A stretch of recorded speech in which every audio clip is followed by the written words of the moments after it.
You're listening to The Luxury Item, the podcast on the business of luxury and the people and companies that are shaping the future of the luxury industry. Here's your host, Scott Kerr.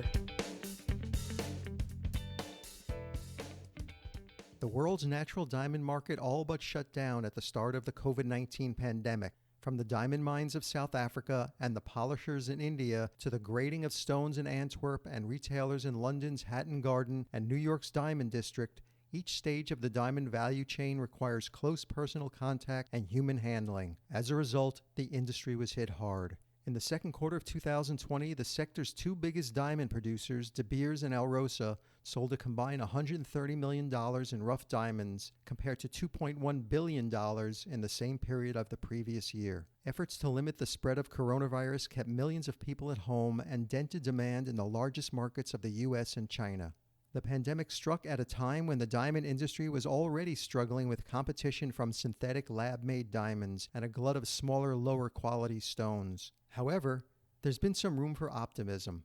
After months of holding steady on diamond prices, both companies changed course and cut prices in August to spur demand and fire life back into the industry. This may have been a good move, as both De Beers and Alrosa both reported an increase in rough diamond sales just ahead of this past holiday season. There has also been a stable consumer demand for diamond jewelry at the retail level in both the United States and China. These positive notes could signal growing confidence and a rebound for the struggling industry. My guest today on The Luxury Item is Rebecca Foerster, U.S. President of Alrosa, the Russian diamond giant that mines more diamonds than any other company in the entire world. She's involved in all aspects of work at Alrosa's U.S. affiliate office in New York. Ms. Foerster is responsible for the development of rough and polished diamond sales, trade and customer relations, marketing program development and implementation, and market research. She's an esteemed leader in the diamond industry and has a wealth of experience in companies that represent all parts of the diamond pipeline, from diamond mining to diamond jewelry sales. Ms. Foerster also serves on the board of directors for the Diamond Empowerment Fund, the Women's Jewelry Association, and the Jewelers Vigilance Committee. She is also on the executive committee and chairs the marketing committee for the Diamond Empowerment Fund. Welcome to The Luxury Item, Rebecca. Thanks for joining me. Oh, thank you, Scott. Pleasure to be here. Happy New Year. Happy New Year to you. You know, I think I have diamonds on my mind these days. Not only because you're on the show, because, you know, everybody's been kind of living through the saga of reading about the acquisition of Tiffany by LVMH, and it's finally done. But I'd love to know your thoughts on it right from the beginning before we kind of dive into things. It sounds like it's a great move for the diamond industry. Yeah, absolutely. I mean, it's been back and forth for so many months, and when it first came out, I wrote about it actually in one of my reports. When two very important players come together like that, it really shows the value, not only of Tiffany itself, but also of branding, and branded diamonds and branded jewelry. I think it's a very important sign of affirmation that natural diamonds are here to stay and a very important part of the luxury segment. Tiffany, of course, is one of the most valued brands out there, and I'm so pleased to see it because it's important we use them sort of as a gauge as to how they're doing, for the rest of the industry. And the fact that they were able to, to be part of the larger group here and have this kind of new home, I think is definitely a great sign for the future of diamonds. And, not only for the industry itself, but also it shows the consumer the importance of them within the luxury segment. Yeah, I think LVMH is going to do a lot with Tiffany, not only in the U.S., but I think in China as well. Yeah, I think the focus will probably be very much global, Tiffany really is a great example of a brand that's been around for a long time that was able to maintain its core values and value proposition, but realized that they needed to sort of reinvent themselves a little bit and become a little bit more relevant for today's consumer. Right. When we recently saw a lot of the new advertising and the new positioning and some of the new product assortments, I think that helped to sort of bring them into, the next decade.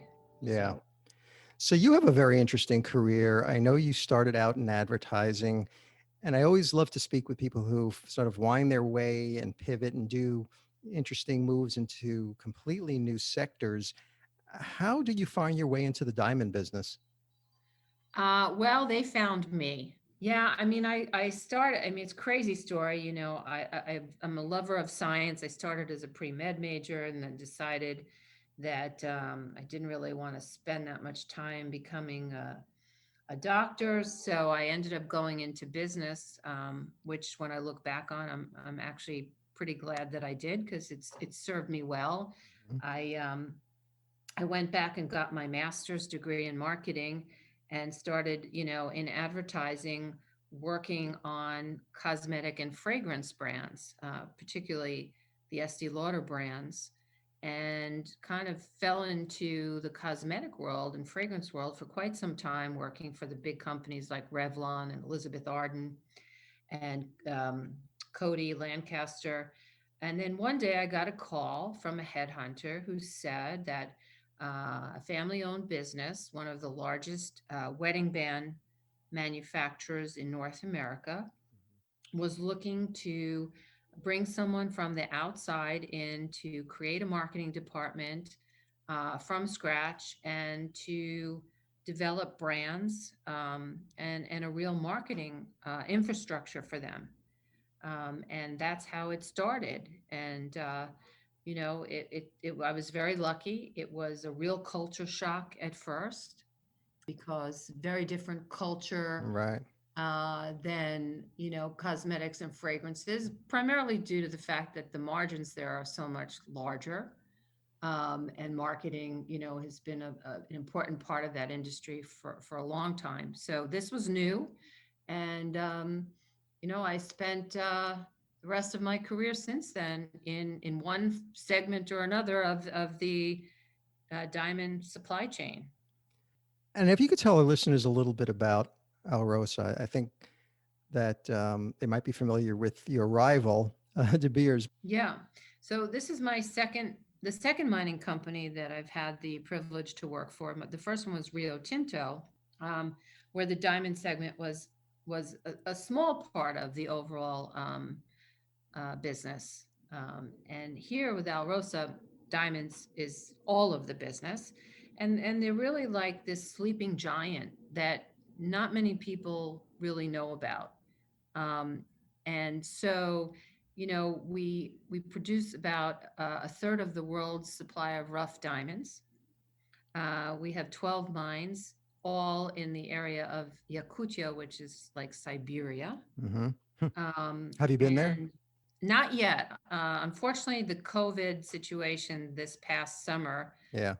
ruined my trip there, but hopefully this coming summer, definitely. I've been to Moscow a few times, Right. where corporate headquarters are, but it's always great to actually visit the mine and, really see the people that make all this happen, and see, how things are run. Because one of the things that attracted me to Alrosa was the fact that it is by far the most, well, let's put it this way. Alrosa gives more revenue than any other mining company back to charity, and and most of it goes back to the diamond community where we mine in Yakutia. We contribute to over 500 charities that really all contribute to the livelihood of the people that live there in this remote area of Siberia.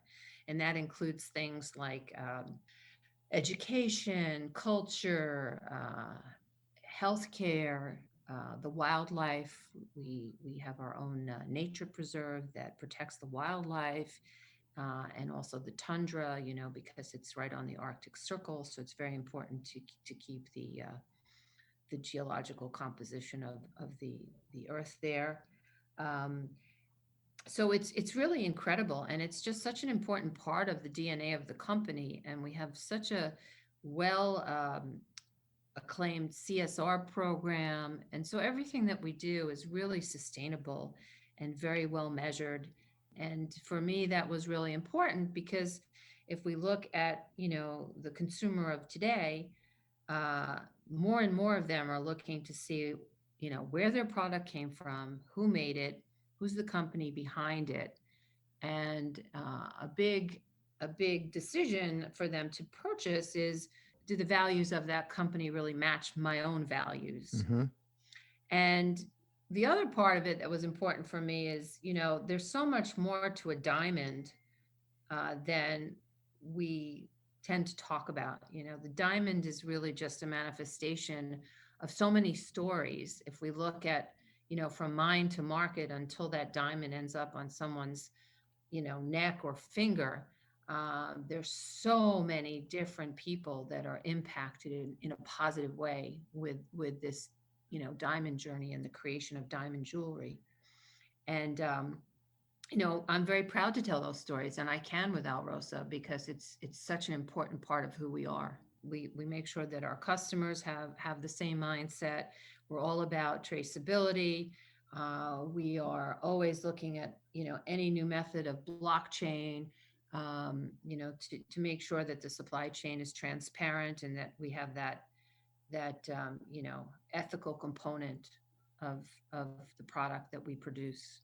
Yeah, and you joined Alrosa as the U.S. president in 2019, and you brought this extensive background, as a marketing and branding leader across a number of industries, including the diamond industry. So, what were you tasked to do for Alrosa in the U.S.? Right. So it's a small office, but it's really a multi-functioning office. We function as a full trading operation, Hmm. which means that we hold rough diamond tenders, we hold polished auctions for our exceptional stones a few times a year. We sell polished diamonds in the office to an approved customer base. So that's an important part because the U.S. market is one of the largest polished diamond markets in the world, Hmm. and we have big opportunity to really sell our diamonds that we can say were mined and cut and polished in Russia. So complete mine of origin, complete origin story, complete provenance, which again is an important thing for a lot of consumers today. So we have a lot of customers looking for that specifically. Um, and then, of course, to function as a body that can provide all kinds of market data back to headquarters about specifically the US market, what's happening through the supply chain, what are new trends, what are new risks, opportunities. So that's a very important part of what I do, market analysis and Right. research.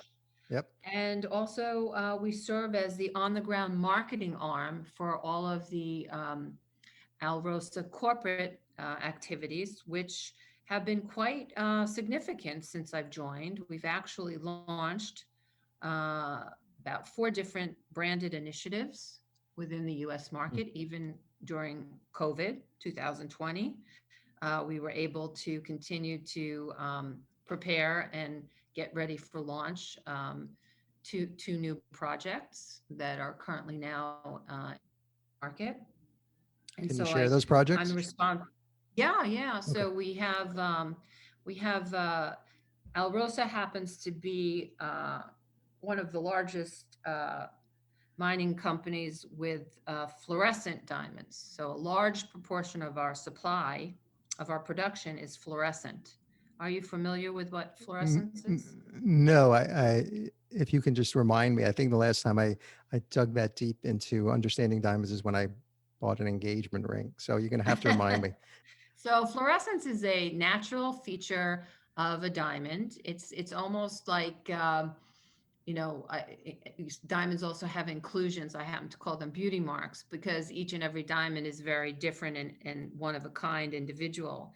But all of these natural features, also are guarantees that they are natural diamonds and that they do come from the earth.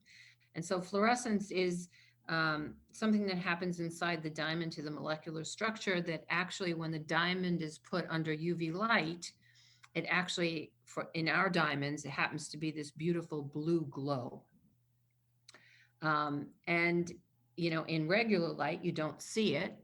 But it's been sort of a nemesis of the industry over the years. There have been times when fluorescent diamonds have been on trend, and that was like in the late 80s, early 90s, when people were wearing big jewelry to discos, and you would actually see this fluorescent glow from jewelry. So a lot of the party goers were wearing a lot of fluorescent diamonds, and then Hmm. then it became not so trendy, and and through the years the pricing of these diamonds have fluctuated tremendously to because of demand, being in great demand and then not so much in demand.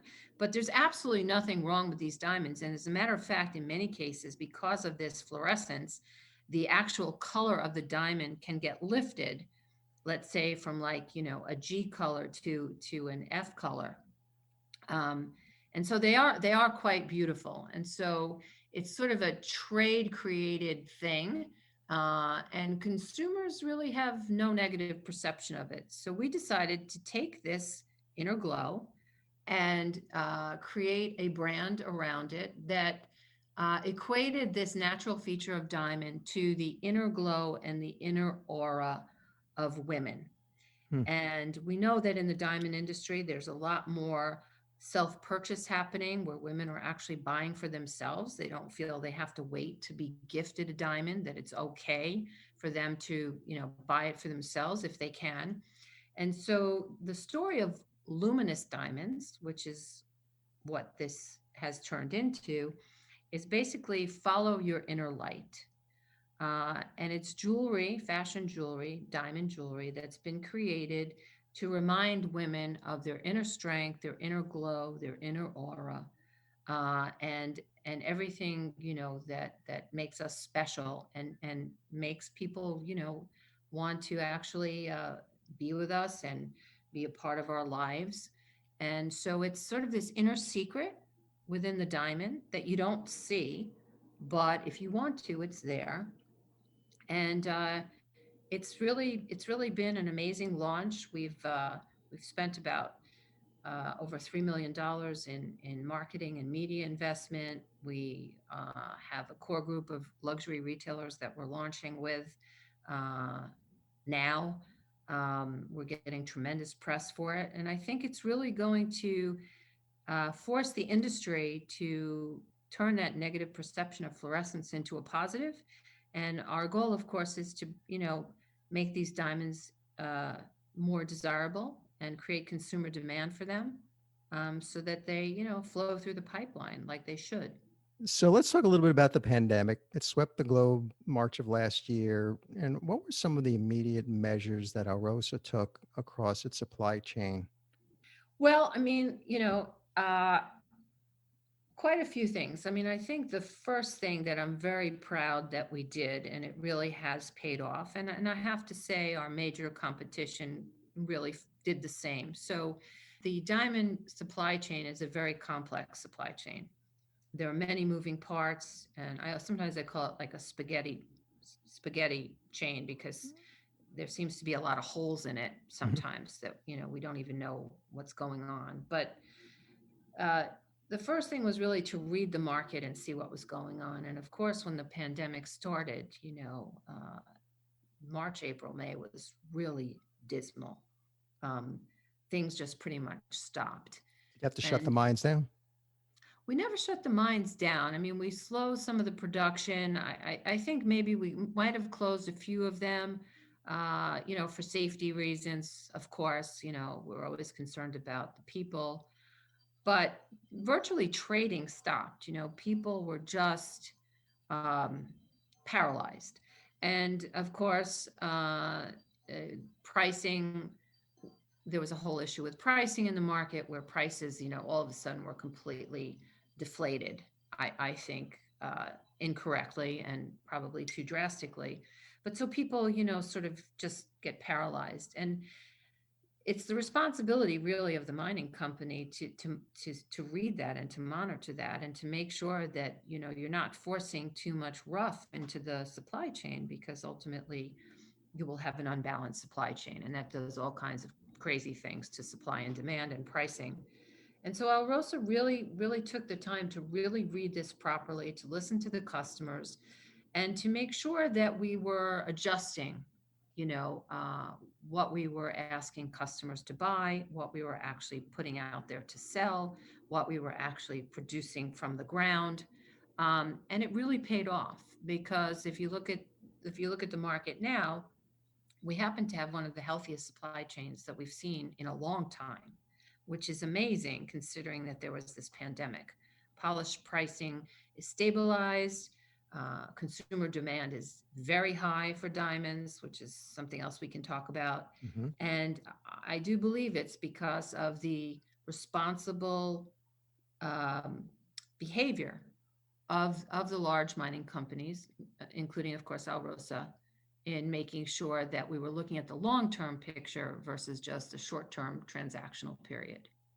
Yeah, and some of the things you've had to incorporate. I was reading that in October, you rolled out this video platform that enabled clients to Yes, examine diamonds in real time with the yes. guidance of gem experts. So, That was the why have second these? big thing. Oh, okay, yeah, I was going to say, why are these type of initiatives, servicing the needs of customers during a pandemic, become such an important part of how you do business? So clearly during a pandemic, people can't travel to Russia. People can't, come into my office to attend an auction. Um, but yet, as we kind of got out of March, April, we saw that, there was still activity, and you can't just completely stop a supply chain, so you have to keep it somehow moving, in at a healthy level. So we immediately, like many members of the industry, really had to stop and focus resources on all kinds of digital and virtual new platforms and ways of doing business. And luckily with Alrosa, we have good technology, and we've had some platforms before. For others, I think it was a lot more difficult, especially those in the midstream. But we were able to, put stuff together where we could actually do virtual sites where people could go online, and we would have an expert in Moscow at the office showing the rough to them. Obviously, it took time, but this was a very important thing. We also were able to do a lot of online auctions and tenders in the same way, using, very sophisticated videos of the stones, a lot of information, digital passports about the stones, so you could really understand, where everything about them. And this became the way of the industry for many people, which I believe was also very, very critical to keeping, the health of the supply chain. And as we started to get into May and June, we saw things starting to pick up. And so we were able to continue without physically being together from different parts of the world, which was really, fantastic. Yeah. Do you see that continuing, these different programs continuing through 2021? Absolutely. Yeah, I mean, I don't think the industry will ever go back exactly the same, and that includes all the many trade shows that we've had, for years. And people were doing virtual trade shows as well. And I think with every bad comes good.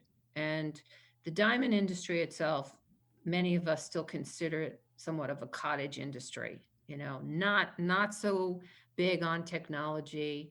Of course, we have, the online platforms like Blue Nile and Brilliant Earth, and those that have done extremely well, Hmm. and the trading platforms. But overall, it's been slow to adapt that. We're still sort of a mom and pop, cottage industry, and this has really forced people to wake up and say, hey, it is a digital world, and these things do enhance the way we do business. Omni-channel is very important.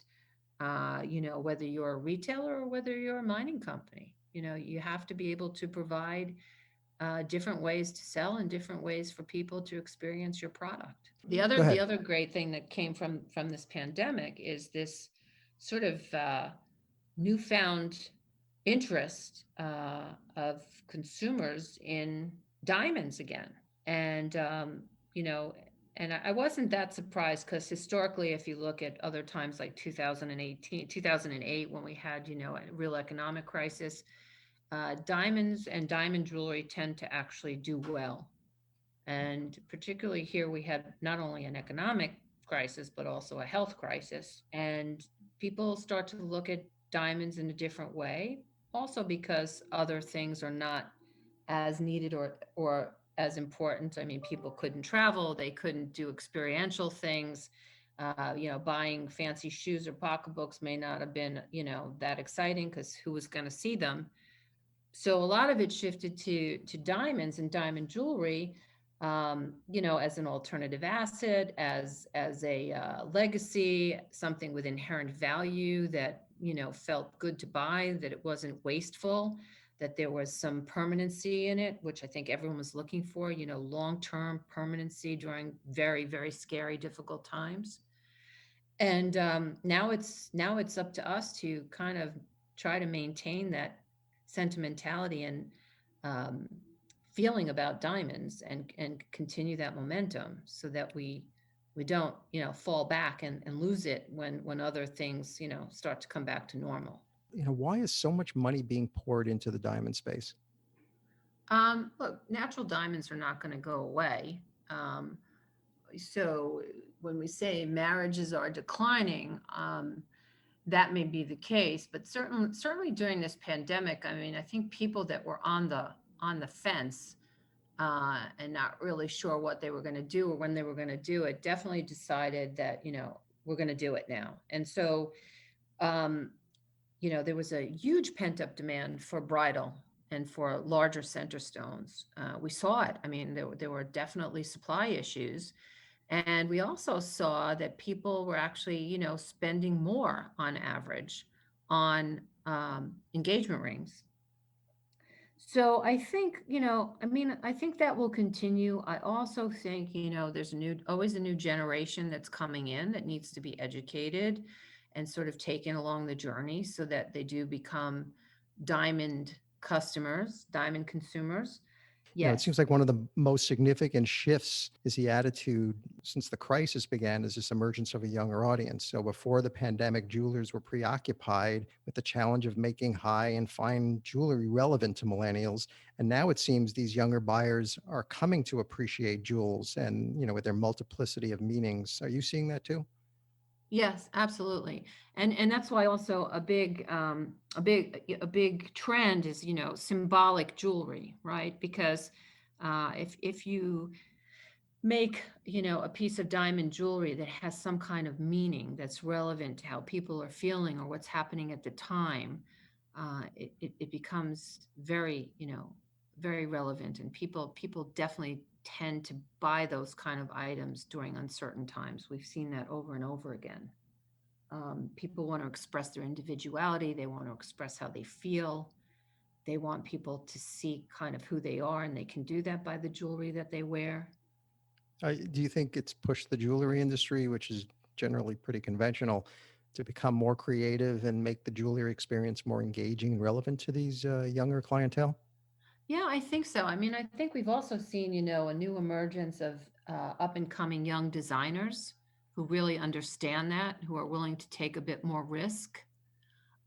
So I think, yeah, we become a little bit more diversified. And I think there's definitely there's more things for the younger consumer probably today than there has been before. We just launched another brand called Oh My Diamonds. All my Um, diamonds? Oh My Diamonds. Yeah. It's just online. And basically, the whole idea of it was to utilize smaller diamonds that could be, used in very fun and on-trend jewelry that's stackable and, just kind of everyday, could be worn anywhere, any which way. And the idea was to just make diamonds fun again, to take, the hard rules of the 4 C's and everything that we've done to diamonds, and just say, you know what, if you had a good day, why not just buy yourself a piece of diamond jewelry? So the whole brand is about attitude, and it's really to appeal to this younger customer who we hope to bring into the Natural Diamond franchise and give them permission to treat themselves to just something that's fun. Good quality, nice diamond, but affordable, approachable, and actually it's really taking off. And I think it's important, to just sometimes have fun with it. Yeah. How does Alrosa deliver on responsible diamond mining and sustainable diamonds? Well, as I mentioned to you, I mean, CSR and is a big part of our DNA, and everything that we do is measured, and it's all about sustainability. We have a whole department that just deals with that. We can trace all of our diamonds. We certainly take care of the people that work for us, that help to mine and process and cut and polish these diamonds. And every diamond that we have uh, can have its own digital passport, which talks about its journey, which tells you who cut the stone, um, where it came from, which mine specifically. So, the old sort of stories about mining, or the visual, of an abandoned mine with, this like leftover furniture and styrofoam cup. I mean, it doesn't exist anymore. Mining companies today are so responsible. When you actually plan to create a new mine or to develop a new mine, part of that development plan is actually the closure plan. you know how, when the life of the mine is over and you need to shut it down, what are you doing to make sure that you put it back exactly the way it was before you did it? I mean, that is all part of all of that planning. And we just don't tell those stories enough. But it's completely responsible, and everything is, the environment is measured, everything is looked at. There's no there's no chance that we're going to do something that's going to, harm the environment or the people. There's this perception, this blood diamond perception all the time that I think needs to be addressed. Yeah, and that's why, Scott, I'm just now taking over the president role of an organization which is near and dear to my heart, which is called Diamonds Do Good, Mm-hmm. which was actually uh, pretty much started because of a conversation that was had with Nelson Mandela back in the 80s about, the diamond industry in Africa. And the whole purpose of this organization now, which has been around for almost 20 years, is to really make sure, first of all, that we give back to these diamond producing countries, because the industry is definitely benefiting from the diamonds, and without these people we wouldn't have these diamonds. So whether it's, Africa, India, or the Northwest Territories of Canada, um, the organization was founded to make sure that we would give back and create these funds, and we encourage the industry to follow our example, and also to really tell these stories, to make sure that we are educating the retailer, who hopefully will help us tell the consumer. And we also tell stories directly to the consumer through social media. But to, get away from this, as you say, blood diamond perception, which was, a long time ago. And we were afraid to, we always danced around it. But the reality is we don't have to dance around it anymore, because if you look at De Beers and you look at Alrosa and you look at the major mining companies, everyone is behaving in a most responsible way. And, that's a thing of the past. And we need to be proud of what we're doing.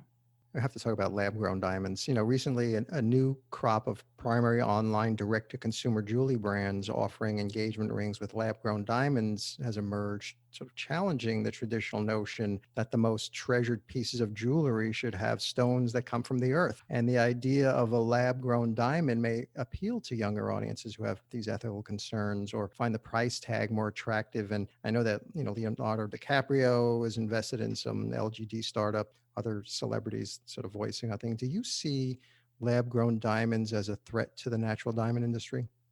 Well, look, there's no doubt that lab grown diamonds is a disruptor, you know, and but honestly, every industry has disruption, and sometimes that can also be a good thing.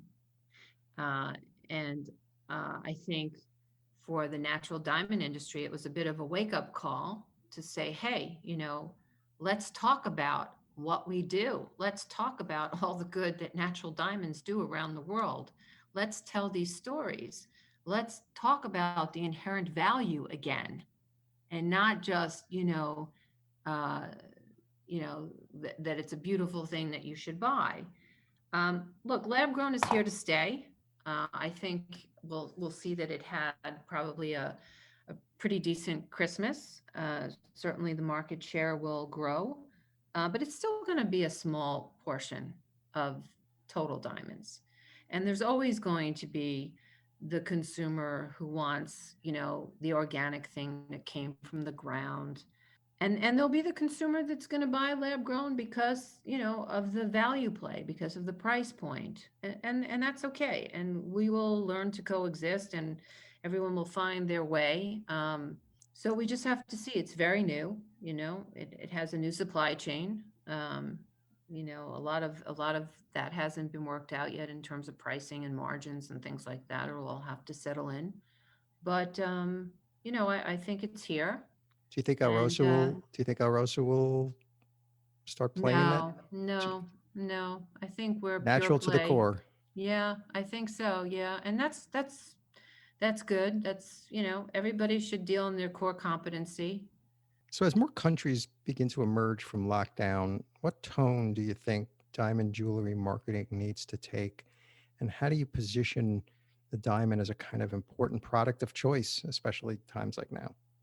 Yeah, I mean, this is one of my biggest concerns, that we kind of keep this momentum that we've seen during the pandemic. And I think it really is this messaging that's a balance of the emotionality, the emotional component of that a diamond makes you feel good, it makes you feel secure, it's something that will last. All want to feel, things are going to last and be bright and all of that.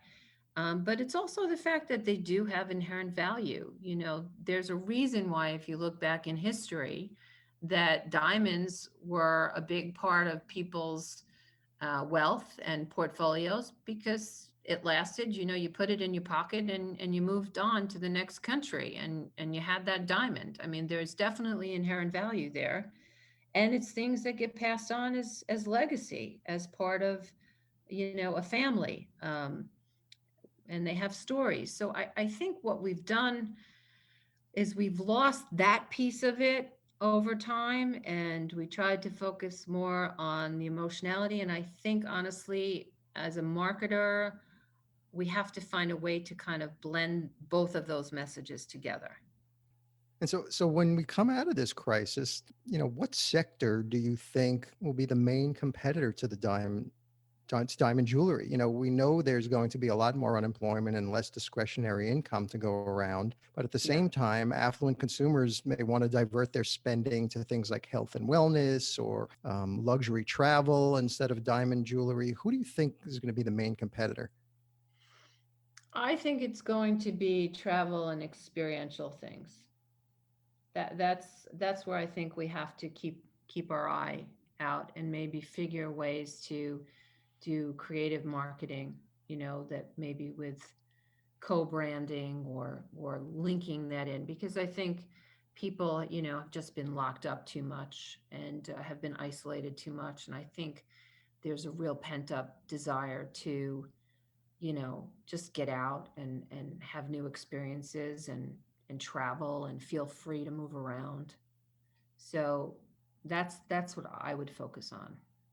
Yeah, you were saying before that you're starting to see, sales increase and demand increase. So when do you see the market coming back? Some analysts that I read think the diamond sales should recover significantly this year as consumer demand returns. I don't know if you look at like reports from Bain and some of the other luxury reports. I think it's more like 2022. You think 20 next year? Yeah, I think this is going to be a repair healing year, and we don't know yet really when we're coming out of this. Still, Are you seeing any interesting insights now? I think that this pandemic has brought a lot of discipline and a lot of patience to an industry that has always been known as a transactional industry and a short-term thinking industry. And I do think that that is going to help us tremendously in the long run. It's going to keep prices stabilized. It's going to keep supply and demand more balanced. And all of that over time will just lead to greater outcome and better results for everybody in the supply chain. Yeah, well, let's hope so. So my final question, which I ask all my guests, is the luxury item question. So if you were stranded on a deserted island and you could have only one luxury item, what would that luxury item be? It can't be any form of air transportation or boats or yachts or anything that requires mobile service. So what would that one luxury item be? Well, I mean, I'm supposed to say a diamond, but that would just be bullshit because what would I do with a diamond, on a deserted island? So, no, I would actually have to say, in all honesty, caviar. Just a lifetime supply of caviar? Yeah, I think a lifetime supply of caviar. You could add it to some of the plants and the other things that you would find in nature there, but it would sort of give you that kind of special feeling all the time of having something a little exotic. Rebecca Foerster, president of Alrosa USA, thank you so much for helping kick off season 3 of the podcast. All the best in 2021. Same to you, Scott. Thank you so much. This was really enjoyable. Thank you for having me.